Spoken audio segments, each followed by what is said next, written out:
ભારત કહી શકાય તો ગુજરાતમાં ખાસ કરીને વસ્તી ગણતરીની જે શરૂઆત થઈ ચૂકી છે. હાલ જે છે વસ્તી ગણતરીમાં જોડાયેલા અધિકારીઓએ વિધિવત રીતે કેન્દ્રીય મંત્રી હોય, સાંસદો હોય, રાજ્યસભાના સાંસદો હોય કે પછી મંત્રીઓ હોય, દરેકની ઘરે જઈને તેમને સ્વગણનામાં જોડ્યા છે અને દરેક નેતાઓએ પણ લોકોને પણ સ્વગણના માટે અપીલ કરી છે. જોકે સામાન્ય વ્યક્તિ, સામાન્ય નાગરિક શહેરનો કઈ રીતે આ વસ્તી ગણતરીમાં જોડાઈ શકે છે અને સાથે વસ્તી ગણતરીમાં જોડાયેલા અધિકારીઓ કઈ રીતે માર્ગદર્શન લોકોને આપવા માંગે છે, આ આપણે અંગે વાત કરીશું. આપણી સાથે જોડાયેલા છે રાકેશ મોદી કે જેઓ સુરત શહેર મહાનગરપાલિકાના અધિકારી પણ છે અને વસ્તી ગણતરી 2026ના છે મુખ્ય અધિકારી પણ છે. તેમની સાથે વાત કરીએ. મોદી સાહેબ, આપનું ખૂબ ખૂબ સ્વાગત છે. વસ્તી ગણતરીની શરૂઆત નેતાઓ સુધી અને મંત્રીઓથી શરૂઆત થઈ છે.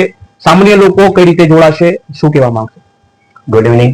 સૌપ્રથમ તો શહેરીજનોને મારા ખૂબ ખૂબ અભિનંદન કે શહેરીજનોને વસ્તી ગણતરી આ રાષ્ટ્રીય કામગીરીમાં તમારું યોગદાન જરૂરી છે. તો તમે નિમિત્ત બન્યા છો, તો સૌપ્રથમ તો તમામ શહેરીજનોને મારા ખૂબ ખૂબ અભિનંદન. વસ્તી ગણતરી 2027 સંપૂર્ણ ડિજિટલ થઈ રહી છે. પેપરલેસ કામગીરી છે, એટલે શહેરીજનોને સેલ્ફ એમ્યુનરેશન કરવાનો એક મોકો મળી રહ્યો છે. તો શહેરીજનોને ફરીથી એક અભિનંદન પાઠવું છું કે તમે રાષ્ટ્રીય કામગીરીના ભાગીદાર બનવા જઈ રહ્યા છો. તો તમામ શહેરીજનો પોતાને આજે મળેલી તકને ઝડપી લે, પોતાની સચોટ સાચી માહિતી જનગણના પોર્ટલ પર અપલોડ કરે. આ માહિતી અપલોડ કરવા માટે વેબસાઇટનું નામ છે se.census.gov.in. આમાં ઘરના મુખ્ય વ્યક્તિ દ્વારા પોતાનું નામ એન્ટર કરવાનું છે, પોતાનો મોબાઈલ નંબર નાખવાનો છે અને પોતાનું ઈમેલ આઈડી ઓપ્શનલ છે. નાખો તો નાખી શકાય, નહીં નાખો તો ચાલશે. અને સબમિટ કર્યા પછી ઓટીપી આવશે. આ ઓટીપી તમારે લોગિન કરવા માટે ઉપયોગમાં લેવાનું છે. ઓટીપી નાખ્યા પછી લોગિન કરશો એટલે તમારું નામ, મોબાઈલ નંબરનો ડેટા જે તમે શરૂઆતમાં નાખ્યો તે આવી જશે. ત્યાર પછી તમારે તમારા મકાનની પરિસ્થિતિ એટલે મકાનની ભૌતિક સ્થિતિ, કાચું છે, પાકું છે, આરસીસી છે, દિવાલ કયા પ્રકારની છે, આવો સામાન્ય ડેટા ફીડ કરવાનો છે. સેકન્ડ પોઝિશનમાં તમારે તમારું પોતાનું ભૌતિકતા એટલે ઘરમાં ટીવી છે, રેડિયો છે, મોબાઈલ કનેક્ટિવિટી છે, ઇન્ટરનેટ કનેક્ટિવિટી, લેપટોપ છે, મોબાઈલથી કરો છો, આ નાખવાનું છે. તમારા ઘરમાં ટોયલેટ તમારું સેપરેટ છે, કોમન છે, તે બધો ડેટા આવશે. તમારી ડ્રેનેજની સુવિધા માટેનું એક ડેટા ભરવાનું છે. પાણીની સુવિધા, તમારું ટ્રીટેડ સોર્સ છે, અનટ્રીટેડ સોર્સ છે, કુવા છે, નદી છે, નાળા છે, આ પ્રકારની માહિતી અપલોડ કરવાની છે. આ સિવાય તમે કયા પ્રકારનું અનાજ ખાવ છો, એટલે કે ઘઉં ખાવ, જુવાર ખાવ, ચોખા ખાવ, તે ડેટા આપવાનો છે. આવી સામાન્ય માહિતી આપવાની છે. કોઈ પર્સનલ ડેટા આપવાના નથી. કોઈ ઓટીપી તમારે શેર નથી કરવાનું. તમારી બેંક ડિટેલ, ક્રેડિટ કાર્ડ, આધાર કાર્ડ નંબર કે તમારું ડ્રાઇવિંગ લાયસન્સ, આવા કોઈ પણ પર્સનલ ડેટા તમારે ઉપર અપલોડ નથી કરવાના.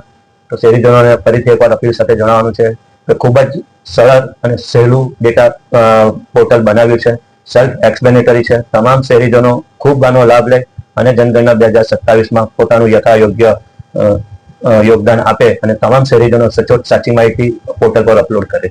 આ માહિતી અપલોડ કરવાથી ભારત સરકાર, રાજ્ય સરકાર દ્વારા જે કોઈ આર્થિક પરિસ્થિતિનું નિર્માણ થશે કે જે કોઈ આંકડાકીય માહિતી છે, આ આંકડાકીય માહિતીને ધ્યાને રાખીને જે કંઈ નીતિ આયોગ દ્વારા ગવર્મેન્ટ પોલિસી ફ્રેમ કરવામાં આવે છે, જે માટે આ માહિતી એકઠી કરવાનું હોય છે. આ માહિતી માટે કેન્દ્ર સરકાર ટોટલ 13,000 કરોડનું બજેટ સ્થાપન કરેલું છે. તો આટલા મોટા બજેટમાં અને આટલા મોટા સ્ટાફથી જે કોઈ રાજ્ય સરકાર જે કંઈ એક્સરસાઇઝ કરવા જઈ રહી છે, તો કેન્દ્ર સરકારને પૂરતું યોગદાન મળે, રાજ્ય સરકારને યોગદાન મળે, શહેરીજનોને અને શહેરી ગણતરીદારોને યોગદાન મળે. તે બાબતે સૌ શહેરીજનોને મારું નમ્ર વિનંતી છે કે તેઓ પોતાનું સચોટ સાચી માહિતી પોર્ટલ પર અપલોડ કરે, સેલ્ફ એમ્યુનરેશન કાર્યવાહી પૂર્ણ કરે. સાહેબ, આ જે માહિતીઓ ભરી દે કદાચ કોઈ અને એમાં કોઈ ભૂલ છે અથવા ચેન્જીસ કઈ આવે છે, તો એમાં એડિટનો ઓપ્શન રહી શકે છે એ બાબતે? 1 જૂન 2024 થી 31 જૂન 2024 ઇન્ટરમીડિયેટ સમયમાં જ્યારે ગણતરીદાર તમારા ઘરે આવે છે, ત્યારે સેલ્ફ એમ્યુનરેશન દરમિયાન તમને પ્રાપ્ત થયેલ H સિરીઝ થી શરૂ થયેલો 11 આંકડાનો એક કોડ હોય છે, જે કોડ તમારે ગણતરીદારને આપવાનો રહેશે.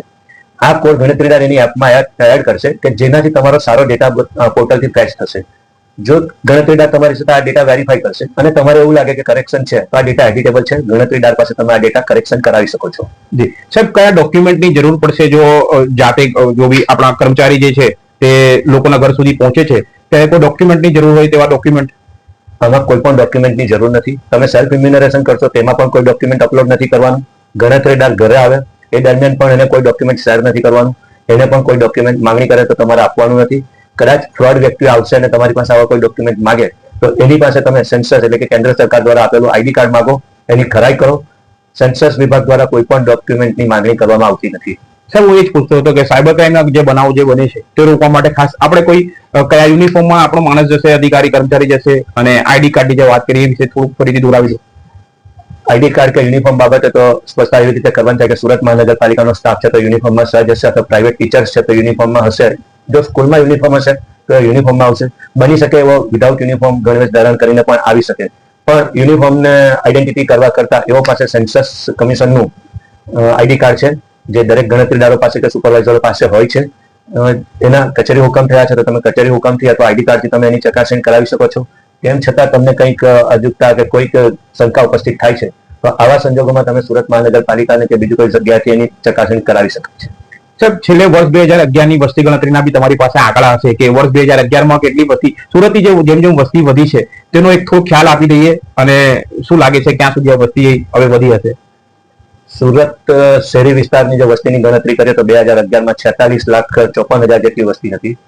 લાસ્ટ એક ડિકેડના જો વસ્તી વધારો સુરતમાં કાઉન્ટ કરવા જઈએ તો ઓલમોસ્ટ લાસ્ટ ડિકેડમાં સુરતમાં ગ્રોથ ડબલ ધ પોપ્યુલેશન થયેલ છે. જે જોતા હાલમાં સુરતની વસ્તી આઈ થિંક કે 90 લાખ કરીબ અંદાજવામાં આવી રહી છે. 2001 થી 2011 સુરતનો ગ્રોથ રેટ લગભગ 55-56% હતો. આ વખતે મારું માનવું છે કે ગ્રોથ રેટ 55%થી વધારેથી વધશે. આઈ થિંક આ 70%-65%ની નજીક આવવો જોઈએ. તો આ હતા રાકેશ મોદી, જે ચીફ વસ્તી ગણતરીના અધિકારી છે, અને ખાસ જે છે સુરત મહાનગરપાલિકાના અધિકારીઓ, શહેરના જે શિક્ષકો હોય અને વસ્તી ગણતરીમાં જોડાતા તમામ સરકારી અર્ધ સરકારી કર્મચારીઓને લઈને તેઓ હાલ તમામ ટ્રેનિંગમાં જોડાયા છે. અને વસ્તી ગણતરી કર્મચારી જો તમારા ઘરે આવે તો તમે પણ એમાં સહભાગી થાઓ. ખાસ એમનું જે આઈ કાર્ડ છે સેન્સસ 2026 કેન્દ્ર સરકારનું, તે પણ તમે જોઈ શકો છો, જેથી કોઈ અન્ય વ્યક્તિને તમે ભેટી ના જાઓ. આ સાથે જ વસ્તી ગણતરી વાત કરીએ 2011માં સાહેબે જે રીતે આંકડો કહ્યો છે તેના કરતા સુરત શહેરની વસ્તી કદાચ 90 થી 1 કરોડની આસપાસ વધી શકે છે. સાહેબ 90 લાખ કહી છે, અને જોઈએ કે આ જયારે વસ્તી ગણતરીના આંકડા આવશે ત્યારે શહેરનો વિકાસ કેટલો વધ્યો છે, અને આ સાથે જ શહેરનું જે વિસ્તરણ છે તે પણ કેટલો વધ્યો છે. કેમેરામેન તેજાન સાથે કાદે શેખર, તવિયા ગુજરાતી, સુરત.